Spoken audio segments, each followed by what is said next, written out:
The future of the Western world is up for grabs on November 3, when America, the largest and most powerful nation on earth, decides on its president. And the choice, frankly, couldn't be more stark. The people have a clear choice between liberty and freedom under the Republicans or oppression and punishment under the Democrats. And the political battle being fought in the United States is one that will actually affect us all. Because the Trump agenda of pushing back against totalitarian regimes like China, or putting the interests of Americans first and foremost, or reclaiming jobs and industry and rebuilding self-reliance, gives other, less courageous Western leaders cover to follow suit. We've seen it in the UK, where Boris Johnson has suddenly found his mojo by excluding Chinese telco firm Huawei from national communications rollouts. He's also been surprisingly strident in defence of traditional British values, and now even wants to protect British borders. I wonder if the cowardly lion has finally found its heart. And in Australia, after decades of successive governments ignoring China's corrupting influence, the Morrison government seems to have twigged that being captured economically to a mobster state isn't wise. Like America, we're now starting to defend our intellectual property. We're defending our rights as a sovereign nation, and we're exposing the strangling tentacles of the omnipotent apparatchiks of the Chinese Communist Party. Without Trump and America leading the way, I have no doubt that these things wouldn't have happened. Once again, the USA leads the way and the Western world follows. However, it also works the other way. If the hard-left US Democrats win, their agenda will appease and empower tyrants. It will bully and belittle their own people. It will relegate American exceptionalism and innovation to the socialist scrap heap. The president summed it up, the choice that belies the American people, in his convention speaks this week. Joe Biden's agenda is made in China. My agenda is made in the USA. If Joe Biden wins, it's only a matter of time before the weather vanes of the West follow his agenda. That means Donald Trump, as US president, is the final barrier that stands between the American people and oppressive government.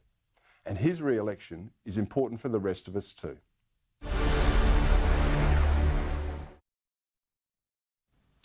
Well, Sarah, you and I have had a couple of conversations in the past about American politics, and I know you're a big fan of Hillary Clinton, but do you see Joe Biden as a realistic option for the American people, or is he actually going to take them back to the path of socialism and appeasement?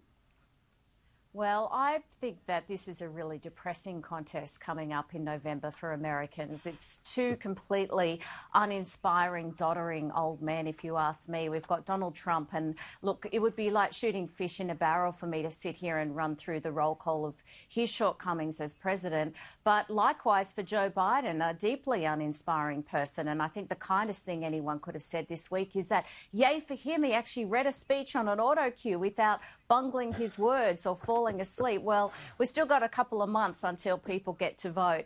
But Cory, I am really curious to know, do you honestly think that Donald Trump is the best example we can look to when it comes to pushing back on totalitarian regimes? I mean, need I remind you of the overwhelming evidence that this is a man whose campaign team colluded with Russia to influence the outcome of the 2016 election. And when he's not cozying up to Russia, he has this curious flirtation with North Korea. I mean, this is a man who's never met a dictator that he doesn't like.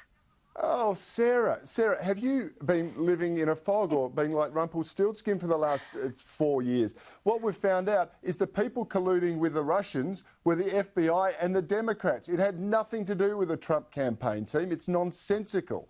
And if you think that ignoring and turning the North Koreans into some sort of war-like nation that challenges America rather than trying to work peaceably with them and opening dialogue is somehow wrong, you're, I think, very much alone. But I'm going to go to Carolee and say, Carolee, welcome to the show. It's great to have you as part of it. Who are you siding with, Team Bernardi or Team LeMarquand? Well, I'm sorry, Sarah, I'm siding with Team Bernardi because, honestly, I'm a lot older than you are, and I remember that before Trump actually had the summit with Kim Jong-un.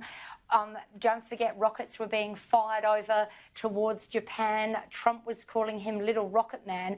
And really, the world was poised to wonder whether there would end up being some kind of a nuclear threat. You have to remember that when I grew up at school, we knew that there was the rogue state of North Korea. And what people forget is that when Trump first held that summit with the North Korean leader, he was very explicit in his words. He chooses his words carefully. People think, oh, yes, he fires off, 15 tweets at a time, but he chooses his words carefully.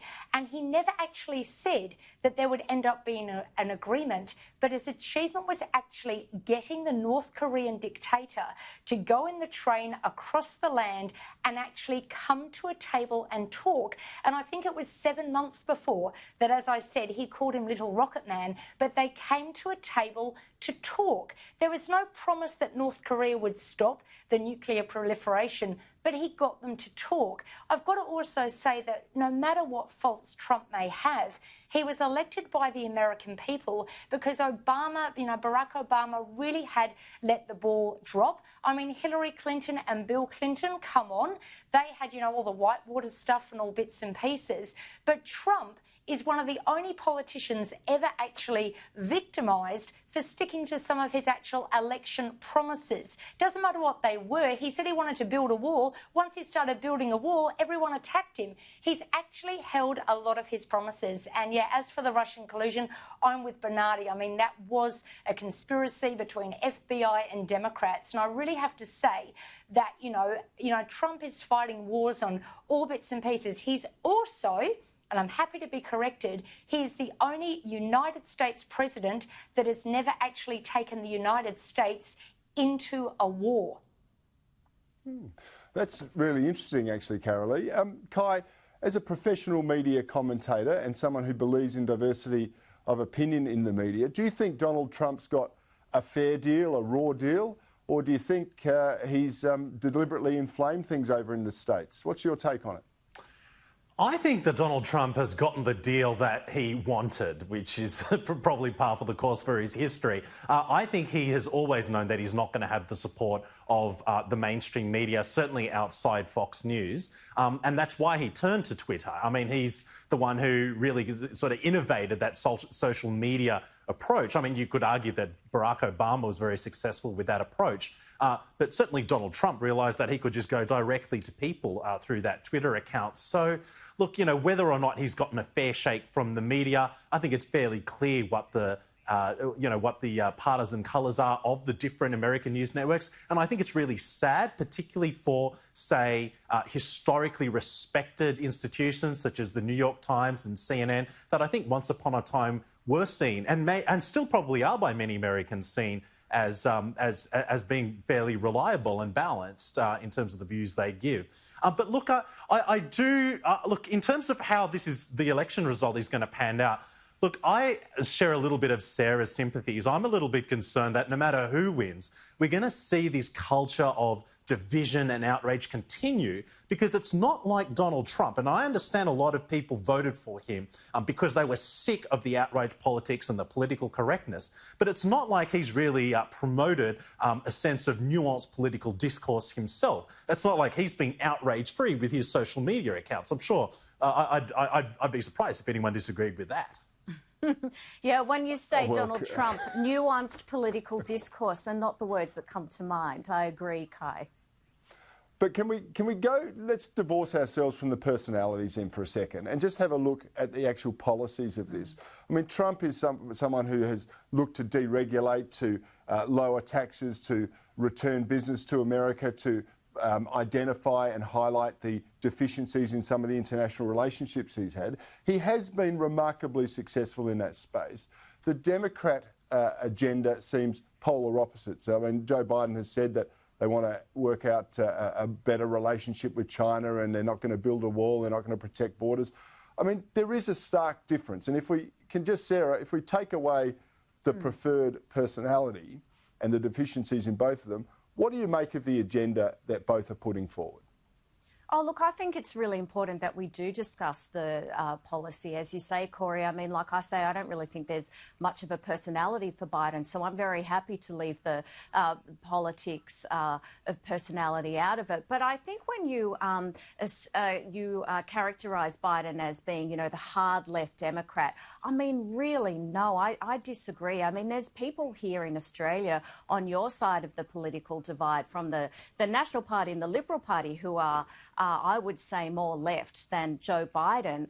You know, I mean, the really far left voters were looking to Bernie Sanders. And in fact, they have been dragged kicking and screaming at the thought of endorsing someone so establishment as Biden. So I really don't think that it's accurate to portray him as far left. And to a lot of the crux of your editorial where you talked about China, I mean, I agree with you, Cory. I think that we have definitely seen the UK government and the government here in Australia taking an increasingly hard line with China. And I think that most people would agree with that. I think certainly here in Australia, the decision we saw by the Australian government this week to really flex its Commonwealth matters and remind the states, particularly Victoria, that they are responsible for foreign affairs and international relations and not the states, in that they, as you know, are now triggering their right to review any roads projects if they feel that our national interest is being undermined. I'm of the view that that's fair enough. I just don't know that there's a great contest between Biden and Trump on that. I mean, when we, Carolee talked a little bit about Obama and his administration, let's not forget that they were the ones that embarked on the East Asia pivot. And China actually saw under Obama that America was becoming a little bit difficult. So again, I just don't really see that Biden is going to be any more of a foe of the, or a friend of the totalitarian regimes than Trump has been.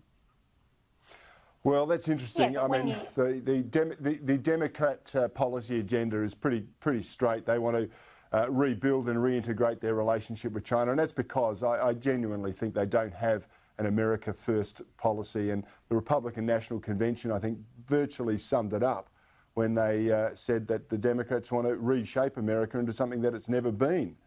But anyway, well, this is, I think, a matter of debate we can have for the next 6 or 8 weeks on this show and in many other forums.